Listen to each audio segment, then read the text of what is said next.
तर आज करोना आहे, उद्या अजून काहीतरी असेल. हे दुष्टचक्र न थांबणार आहे.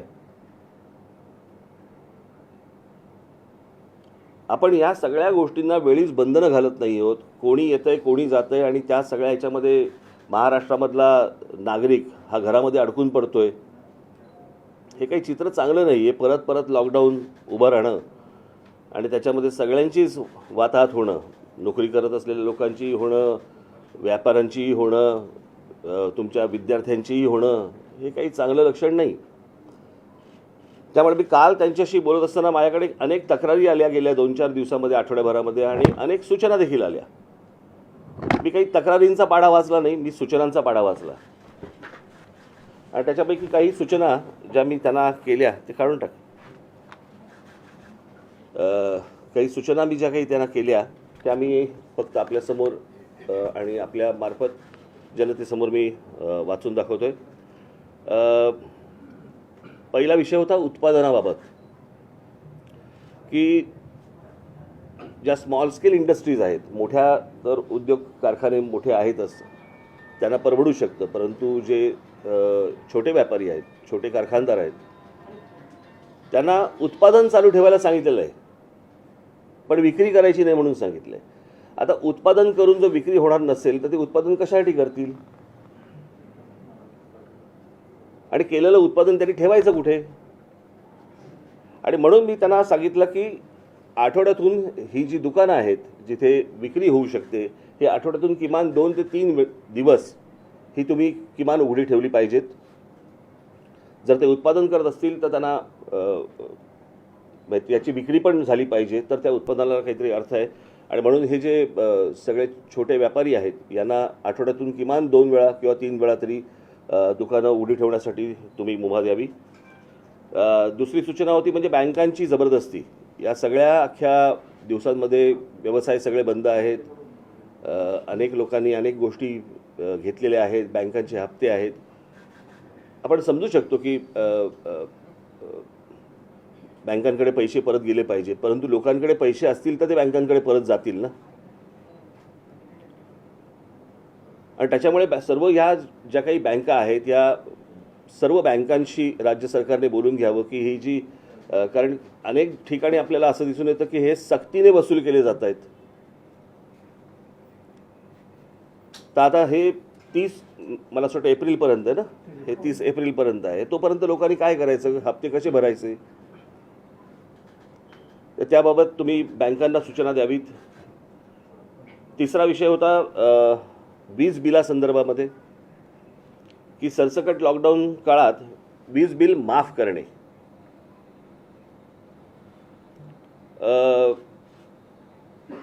जे व्यावसायिक आहेत त्यांना 50% व्यवसाय कर म्हणजे GST बाबत राज्य सरकारने सवलत द्यावी आणि या बाबतीत केंद्र सरकारशी बोलून घ्यावं. खरं तर केंद्र सरकारकडनं अनेक GSTचे पैसे यायचे बाकी आहेत, परंतु किमान आत्ता लोकांना दिलासा मिळणं गरजेचं आहे, दिलासा देणं गरजेचं आहे. कारण हे सतत वारंवार तुमच्या काय रुग्णांचे आकडे वाढणं आणि मग तुम्ही लॉकडाऊन लावणं आणि हे सततचे काही प्रकार योग्य होणार नाहीत. आणि सगळं म्हणजे अर्थव्यवस्था तर कोसळलेलीच आहे, समाज मनही कोसळलेलं आहे, आणि मग त्याच्यातनं उरेल काय, आपल्या हाताला काय लागेल. चौथा विषय होता कंत्राटी कामगारांच्या संदर्भामधला, की हा आत्ता गेल्या लॉकडाऊनच्या वेळेला अनेक कंत्राटी कामगारांना राज्य सरकारने घेतले होते आणि मग जशी ती लाट ओसरत गेली तशी त्या सगळ्या कामगारांना काढून टाकले. तर मी त्यांना म्हटलं की ह्या कामगारांना परत बोलवा, या कंत्राटी कामगारांना परत बोलवा, आणि जर जमलं तर महानगरपालिका किंवा इतर ठिकाणी ह्यांना कायमस्वरूपी तुम्ही घेऊन टाका. कारण हे दरवेळेचं आपल्याला काहीतरी तहान लागली की आपण वीर खणायची, हे प्रत्येक वेळेला काही बरोबर नाही होणार. त्याच्यामुळे हा कामगारांचा विषय जो आहे कंत्राटी कामगारांचा, तो देखील त्यांनी लक्ष द्यावं. हे मी सतत ह्या सगळ्या गोष्टी सूचना करत असताना त्यांनी सूचना ही योग्य आहेत आणि ह्याची लवकरात लवकर मी मंत्रिमंडळाशी बोलून त्याच्यावरती उपाययोजना करतो म्हणून त्यांनी सांगितलं आहे. त्याच्यानंतर मनोरंजन क्षेत्र, ह्या जिम काय सलून बिलून यांनाही आठवड्यातून किमान 2 ते 3 वेळा त्यांची दुकानं उघडी ठेवण्यासाठी म्हणून त्यांना परवानगी द्यावी. क्रीडा क्षेत्रामध्ये आता ते स्विमिंग पूल वगैरे सगळे बंद आहेत, आपण समजू शकतो, चला स्विमिंग पूल वगैरे बंद आहेत, परंतु जे खेळाडू जे सराव करतायत, या सराव करणाऱ्या सर्व खेळाडूंसाठी काही सवलत असणं गरजेचं आहे. मग त्यांना स्विमिंग पूल किंवा त्यांची जो काही खेळ खेळत असतील त्याप्रमाणे तिकडे त्यांना सराव करण्यासाठी त्यांना परवानगी मिळणं गरजेचं आहे, आवश्यक आहे. की अनेक तुमचे काय हे बॉडी बिल्डर्स असतात, त्यांना जिम्स उपलब्ध नाही आहेत, अनेक इतर वेगवेगळ्या खेळाडू जे असतात की जिकडे गर्दी होणार नाही परंतु त्यांना सराव करता येईल, त्यासाठी सरकारने त्यांना मदत करावी. सरकारची आत्ताच तिजोरीची हालत आपण ऐकली या गेल्या अर्थसंकल्पामध्ये. तरी मी त्यांना एक सांगितलं, म्हटलं शेतकऱ्यांना ह्या संपूर्ण काळामध्ये म्हटलं तुम्ही एक काही हमीभाव द्यावा राज्य सरकारने, कारण पुन्हा परत तो जर शेतकरी परत कोसळला तर पुन्हा अजून मोठं संकट आपल्यावरती येईल. शेवटची सूचना मी त्यांना केली होती शाळांच्या संदर्भामध्ये की शाळा तर बंद आहेत, परंतु शाळा ज्या फिया आकारतायत या तशाच आहेत. आणि जर समजा या शाळांना सांगितलं गेलं नाही की तुमच्या फिया आत्ता तुम्ही घेऊ नका किंवा काही अर्ध्या घ्या किंवा काही, एक तर मुलांची वर्षाच्या वर्ष 1.5 वर्ष फुकट गेलेलं आहे. आता 10वी 12वीची परीक्षेला बसलेले आहेत. खरं तर ह्या 10वी 12वीच्या पोरांना प्रमोटच केले पाहिजेत. यांच्या परीक्षा न घेता यांना पुढे ढकलले पाहिजेत. कारण ते कोणत्या मानसिकतेमध्ये असतील, काय असतील, आपल्याला काही कल्पना नाही. ही सगळी लहान मुलं, आपल्याही आयुष्यामध्ये असं पहिल्यांदाच असं घडतंय आणि ते तर लहान आहेत पोरं. ती कुठून अभ्यास करणार आहेत, काय करणार आहेत, कशी 10वीच्या परीक्षा देणार आहेत, कशा 12वीच्या परीक्षा काय करणार आहेत, त्याचा काय रिझल्ट येणार आहे, काहीच माहिती नाही आहे.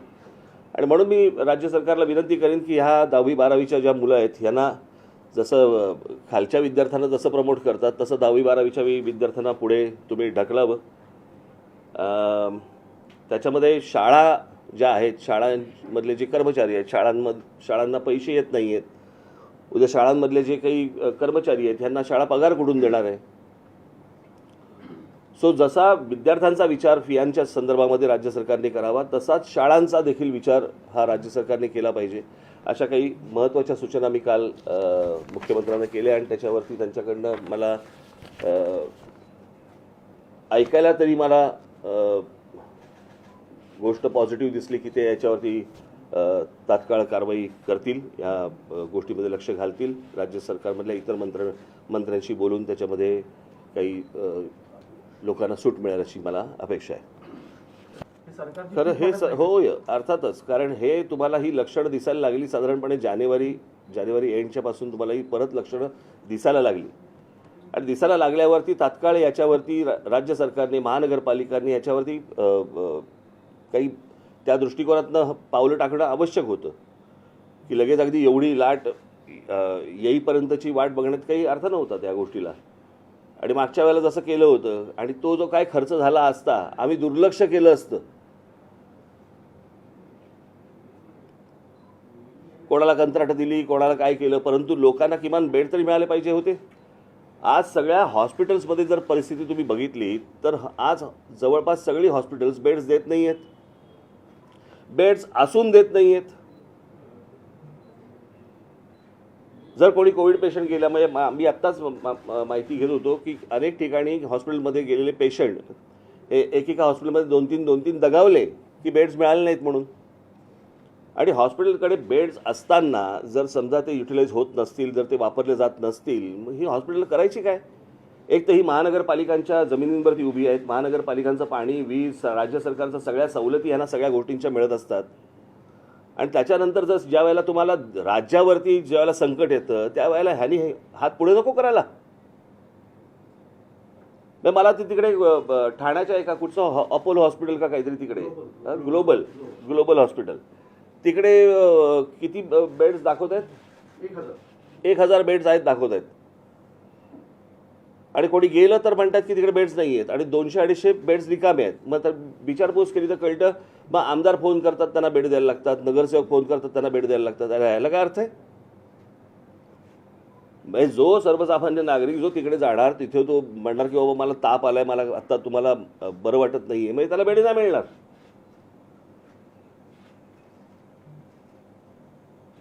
आणि राज्य सरकारने ह्या सगळ्या गोष्टी सक्तीने करणं गरजेचं आहे. यांना आत्ता ह्या गोष्टींच्या जाणीवा जर नसतील या हॉस्पिटल्सना आणि वगैरेवर, तर जाणीवा करून दिल्या पाहिजेत. आमची जाणीवा करून द्यायची पद्धत वेगळी आहे, परंतु ही काही ती वेळ नाही. त्याच्यामुळे आम्ही आत्ता त्या वाट्याला काही जात नाही आहोत.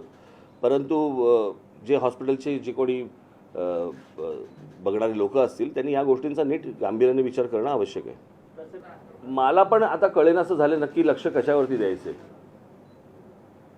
सरकारने तर दिलंच पाहिजे. आणि मुलांची वयं वाढत आहेत, जशी वयं वाढत आहेत तशी त्यांची त्या परीक्षांना जाणं कमी होणार, म्हणजे ते देऊ नाही शकणार परीक्षा. सगळीच गोंधळाची परिस्थिती आहे. मला कोणाकडे ह्याचं उत्तर आहे नाही आहे मला माहीत नाही, परंतु किमान आरोग्य या विषयावरती तरी आत्ता सरकारने, राज्य सरकारने आणि केंद्र सरकारने फोकस देणं त्याच्यावरती गरजेचं आहे. कसं आहे, अनिल देशमुख त्या दिवशीची पत्रकार परिषद जर समजा तुम्ही माझी नीट ऐकली असेल किंवा तुम्ही जर आला होतात की नाही मला कल्पना नाही, किंवा पाहिली असेल, तर माझ्यासाठी अनिल देशमुख हा महत्त्वाचा विषयच नव्हता. महत्त्वाचा विषय होता की मुकेश अंबानींच्या घराखाली पोलिसांनी बॉम्बची गाडी ठेवली, त्याची चौकशी होणार आहे का? उद्याने राजीनामा दिला, चौकशी सुरू झाली, मग नंतर तुम्ही विसरून गेलात, तुमच्या बातम्या बंद झाल्या, मग लोकांनी सगळ्याच विसरून जाणार. विषय तो नाही आहे. विषय हा आहे की ती बॉम्बची गाडी पोलिसांनी ठेवली, ती कोणाच्या सांगण्यावरून ठेवली. मी त्या दिवशी म्हटलं की पोलीस कोणीतरी सांगितल्याशिवाय अशा प्रकारचं कृत्य करणार नाहीत. त्याच्यामुळे चौकशी ही अनिल देशमुखांची तर होईलच, पण चौकशी ती झाली पाहिजे की बॉम्बची गाडी ठेवली कोणी, जिलेटिन असलेली गाडी ठेवली कोणी. आपण तिसरीकडे चाललोय आणि दरवेळेच आहे. प्रत्येक वेळेला एखादा विषय ज्या वेळेला येतो मग त्याला फाटे फुटत जातात. नाही, कसं आहे, या सगळ्या याच्यामध्ये तुम्ही थोडासा वेळ देणं पण गरजेचं आहे. की एक काय तो कोण कमिशनर होता, परमबीर सिंग यांना 100 कोटीचा साक्षात्कार त्यांना काढल्यावरती का झाला, आणि समजा काढलं नसतं तर ते ही गोष्ट बोलले असते का, तर ती गोष्ट तपासून घेणं पण तितकीच गरजेची आहे. पण ते जे बोलले की तुम्ही बारमध्ये आणि रेस्टॉरंटमध्ये जाऊन तुम्ही पैसे गोळा करा, लांछनास्पद आहे. पण त्या बदल्यांचाही बाजार केला गेला स्वतः एक केला. तुम्ही आता काही नवीन पत्रकार आहात का? हे बदल्यांचे बाजार होतातच ना.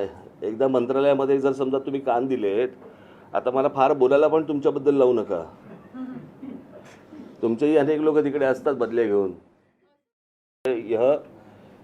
यह हत्या नजीबुल्लाह निवासी राबोडी जनपद ठाणे महाराष्ट्र जो एनसीपी का नेता कौंसत कॉरपोरेटर है के कहने पर सुपारी देने पर किया गया था. इस हत्या के एवज में मुझे 2 लाख रुपया मिलना था.